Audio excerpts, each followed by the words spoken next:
So, are you going to say no this time too? He stood by the coffee machine, holding 2 espressos.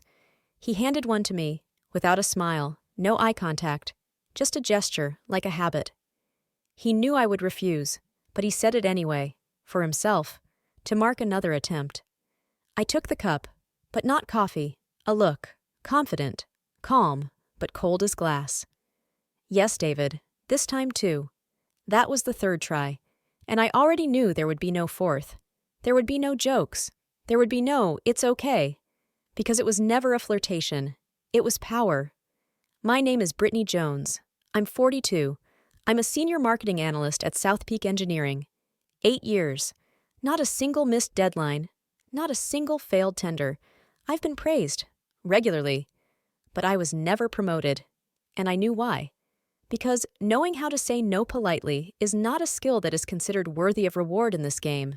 It is a violation of an unwritten contract. This is a refusal to play by someone else's rules. And such people are not promoted. They are removed. After that coffee, everything changed. Not immediately, but with the same cold precision as cutting wires before an explosion. First, I was removed from a large project I had been working on for 4 months. The company decided to update the team dynamics. Then, they suddenly changed my schedule, without explanation. You need to attend morning meetings more often. And then there was the email. Subject: Reorganization of the Analytical Department. This letter was not signed by David. It was from HR, but we both knew whose order it was. Unfortunately, your position no longer fits the structure of the new organizational model. Thank you for your contribution. This was not a dismissal. It was an exile, a quiet one. Correct. No stains on my business suit. But I felt it like a stabbing. Without blood, but more painful. But most importantly, he thought I would leave in silence, like the others. That I would disappear without a fuss. Without a word. Without resistance. That my refusal would end with my disappearance from the space I helped build. But he didn't know that each of my no's was not an apology. It was a proof. And I collected them, one by one, methodically, coldly, like statistics, like a case study, like a chain of facts. And it all started with one recorder, and one phrase he said, which he was sure no one would ever hear.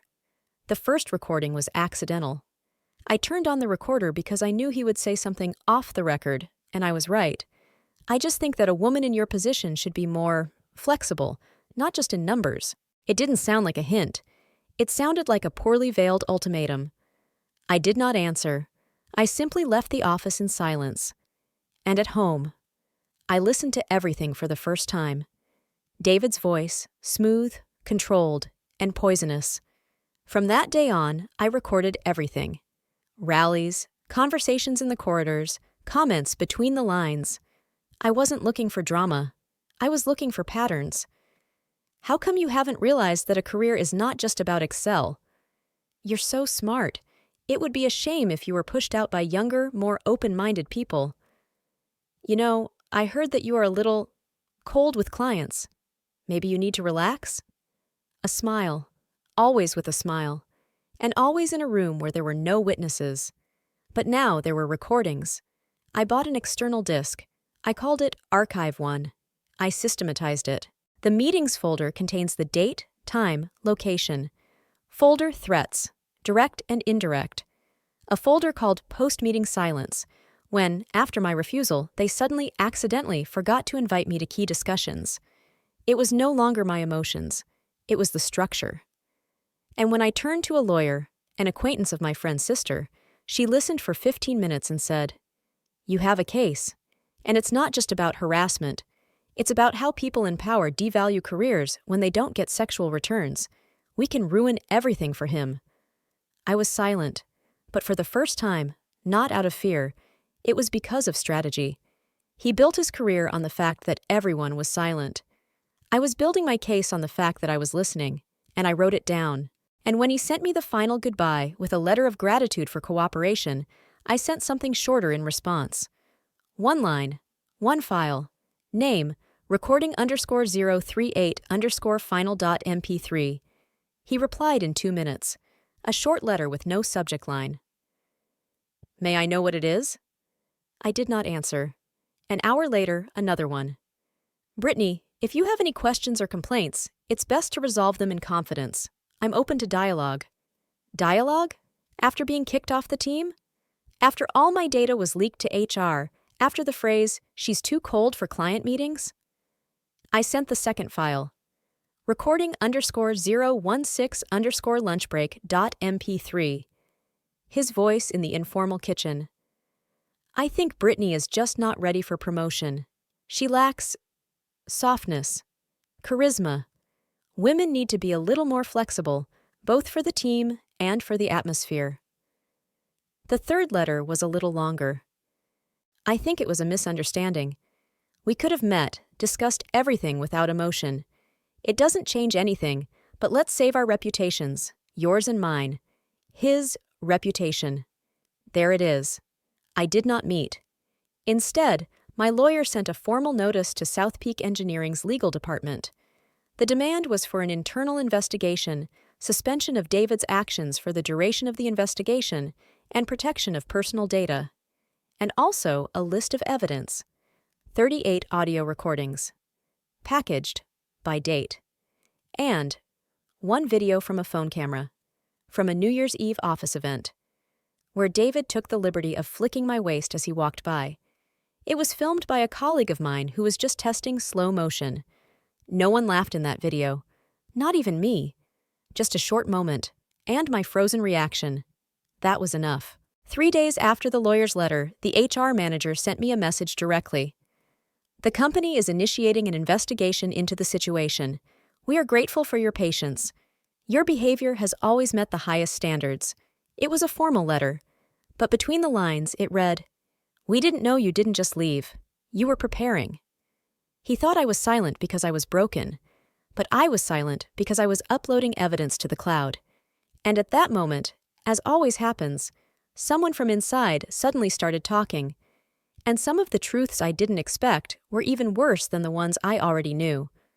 On the third day after the case was launched, I received a notification. It was unofficial. From my personal mail. The subject, something you haven't heard yet. Sender, mel.bennett@gmail.com. I knew the name. Melissa Bennett is an internal communications manager, the kind of person you don't notice until you need to send out an email on behalf of the CEO or cover up a bad-tempered scandal in a Slack chat. She didn't write much. I saw that you filed a complaint. If you really want to know how far it went, let's talk. But not here, and not on the phone. We met in a coffee shop in the west of the city.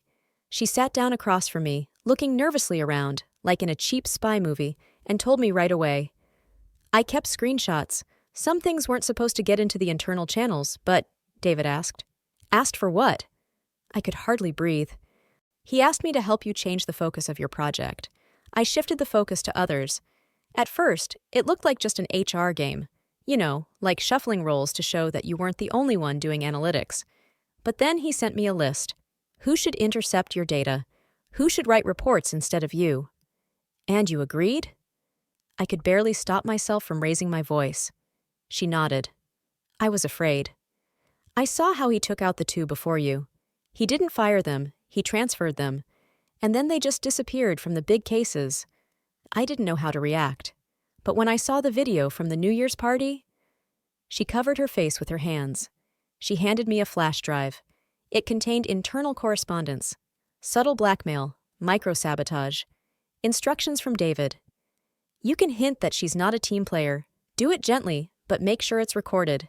And most importantly, a file with a draft of the letter, Britney Jones Performance Evaluation for Q3. It was dated before I officially lost access to the platform, and it already contained phrases, loss of focus, violation of inner harmony, lack of emotional intelligence. They were preparing, not in a moment of anger, not impulsively, systematically, coldly, in advance. When I opened the file, Performance Evaluation of Britney Jones, written before I was fired, I realized that it was not revenge. It was a plan, and I was just one stage of it. But if it was a plan, it had authors. And there was definitely one more person among them whom I did not suspect. A person who always smiled and said, "You know I'm on your side." Her name was Jane Williams, and she was the person with whom I shared more than 60 mornings of coffee, 2 project breakdowns, 1 workday wine lunch, and, as it turned out, a plan to get me out. "I honestly don't understand why you're so affected by this," she said after I was fired. "It's just business, Brit. No one meant you any harm, no one." But it was her name that stood under the performance evaluation document, which characterized me as a disruptive factor that harms team integrity. I read that report 3 times, not because I didn't believe it, but because every sentence was a copy of our private conversations turned inside out. My "I'm exhausted" became, "She often demonstrates devaluation of the team." My "I think David is crossing the line" became, "Britney is forming unfounded suspicions and conflicting with management." She didn't just cheat. She did it systematically, methodically, under the sauce of professional care. I found her that evening. She wrote a message.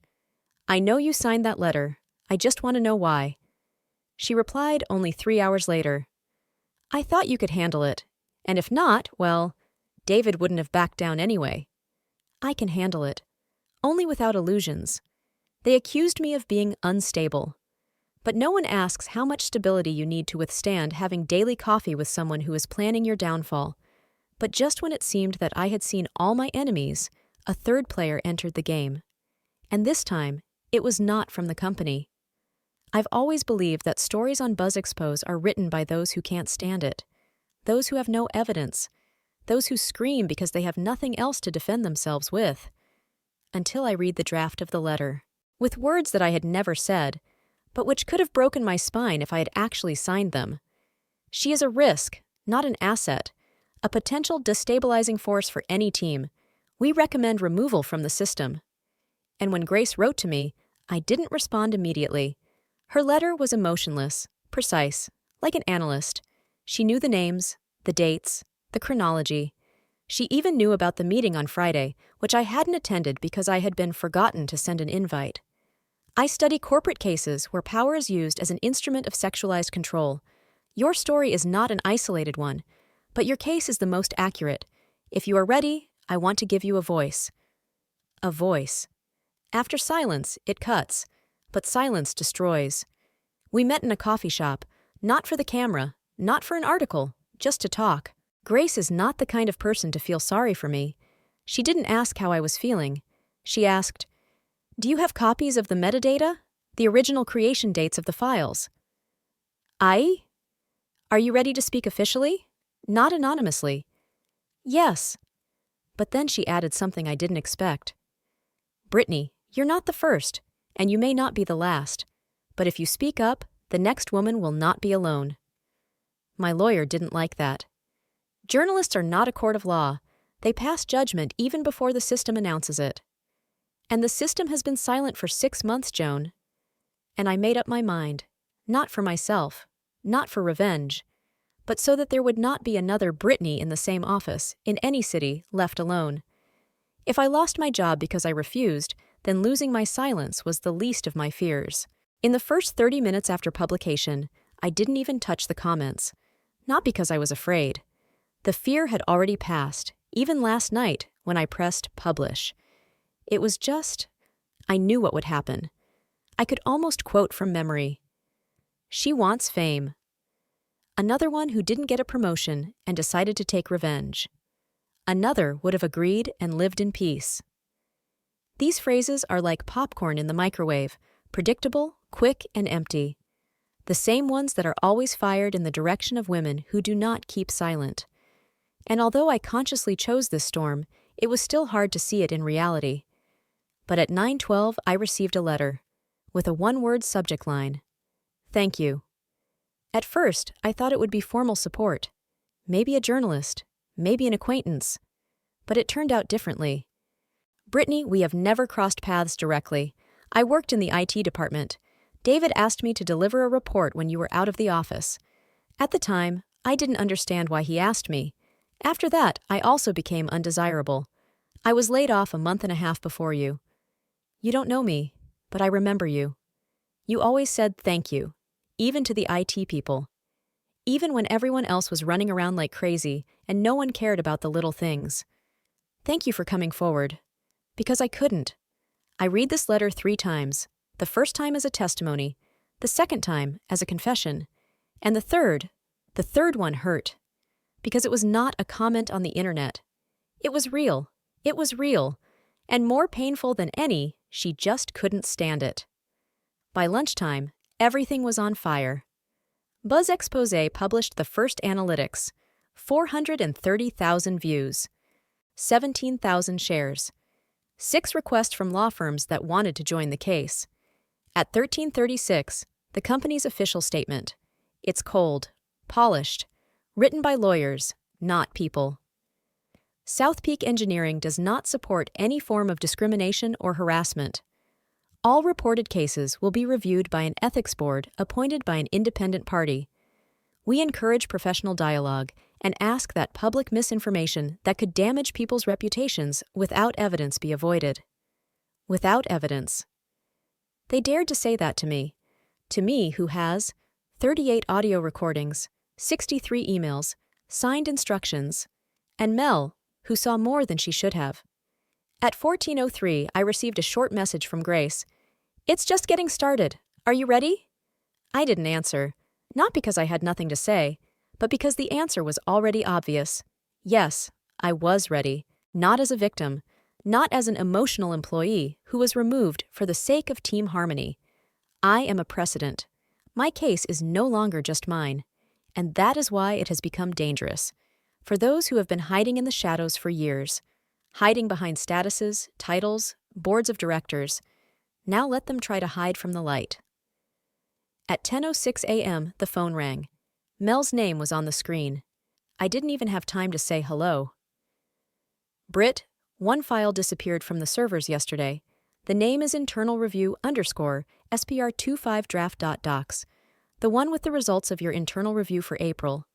Pause, a breath, and then, I saw it. He was brilliant. Not just normal. He was brilliant. Recommendations for promotion, words about influence, stability, reputation. And today he is gone. Not at all. I was silent. I just closed my eyes, as if someone had turned off the tap and let the air out of me. It was David. I saw the login log. He accessed the file yesterday after 10 p.m. Although technically he no longer had access, I checked. The access was revoked a week ago. Her voice was steady, but there was a crack vibrating inside it. I made a copy. It's not perfect. Some of the formatting is off, but it's safe. In my personal cloud archive, I can give it to your lawyer. If you let me. There was silence for a few seconds, but it was filled.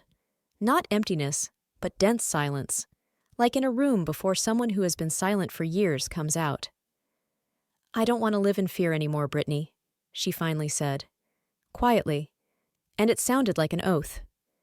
That afternoon, I received a message from Grace. Do you have a minute? I found an employee from HR. She wants to talk. She agreed to testify, but anonymously. She says that the initial decision on your case was revised under direct pressure from David, and that the real assessment of your performance was positive. I read it 3 times. Then I just sat down and smiled, not with joy, not with relief, but with a quiet, almost sad bitterness. The truth is not celebrated. It comes without music, without applause. It does not taste like a victory. It is like a scalpel. It cuts, it opens, so that treatment can begin. In the evening, my lawyer sent the first official request to the Independent Ethics Council. The council was already being formed. The request included evidence: a copy of the recovered file from Mel, her internal emails, and a preliminary testimony from HR. A screenshot was attached. The name of the file was internal review _SPR25draft.docs, recovered version.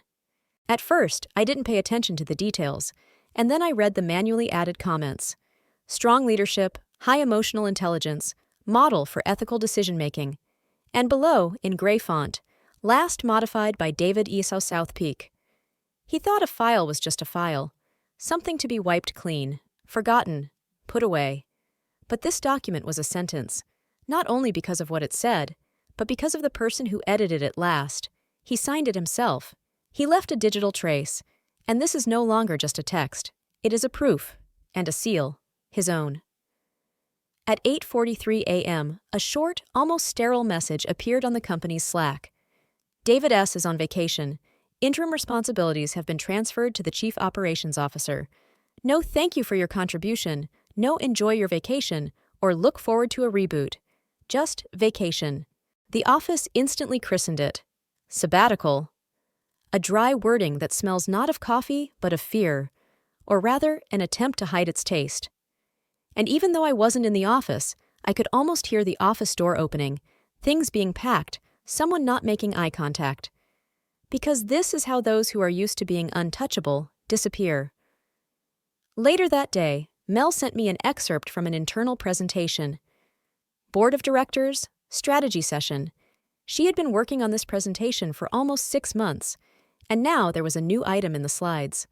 Slide 17. Risk Assessment of Reputational Consequences. Proposal to conduct an independent audit of all HR dismissals over the past 5 years. I read this twice. And then I took a deep breath. It was not just a move in the right direction. It was a shift in the foundation. Not a fight for justice within the old system, but the beginning of its reconstruction. And then zoom with the newly created Ethics Committee. The cameras are on. 15 faces. Some are new, some are familiar. And among them is one I didn't expect to see. Marianne Hall, a former VP at another company. The same one who resigned after a public sexist scandal without waiting for decisions from above. She saw me on the screen and nodded, quietly, without words, like a woman who knows, who has been on the other side, who is no longer afraid. After the meeting, I went out to the terrace with a cup of tea. A minute of silence. The sun was breaking through the clouds for the first time in several days. My phone vibrated. An email from the ethics department. We are officially opening an independent investigation into David Sterling's actions during his tenure at South Peak Engineering. You are invited as a complainant and key witness. We will ensure the anonymity of other witnesses. You will be contacted by a legal representative in the coming days. Below is a list of the attached evidence. There are many names, but I read 3 of them with a sigh. Women, the ones I used to see in the elevator, who suddenly disappeared from the calendars with meetings, of their own free will. And I, like everyone else, did not ask. But now they are talking. I wanted to punish David. But now I saw that it wasn't about him. It wasn't about one face. It was about the silence that looked like order, and the order that hid rot. The same day David was officially fired, I received another letter. Not an invitation to dinner. Not an apology. An offer. A position. A role. Head of Ethical Culture and Advocacy, South Peak Engineering. I read the email 3 times. Without pathos. No euphoria. Just the facts. And one phrase at the end that sounded different from anything I had heard before. We know that this cannot be washed away with statements. We want it to never happen again. I didn't agree right away, because I didn't want to just climb the ladder. I wanted to rebuild the stairs, so that no one would stumble on them. And when I returned to the very building from which I was taken out due to reorganization, I was not carrying revenge. I was carrying a structure. My first step? Publicizing the new code of ethical behavior. Introducing an internal anonymous complaint platform. Trainings not for show, but with real cases, including mine. And personal meetings with every woman who has ever left of her own free will. I was not looking for fame, but it came. Not in the form of applause, but in the form of changes. The Guardian, the silence that changed the industry. Forbes, from fired analyst to architect of new corporate ethics. LinkedIn exploded, not photos, but stories. In the comments, not likes, but voices. I left the company because I was afraid. Now I want to come back because I believe.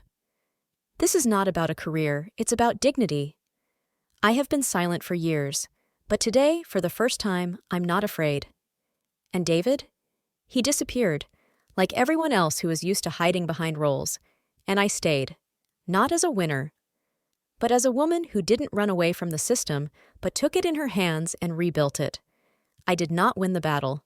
I turned the battlefield into a space where there is no more shooting, where women are not silent, they speak up, and when they speak, they are heard.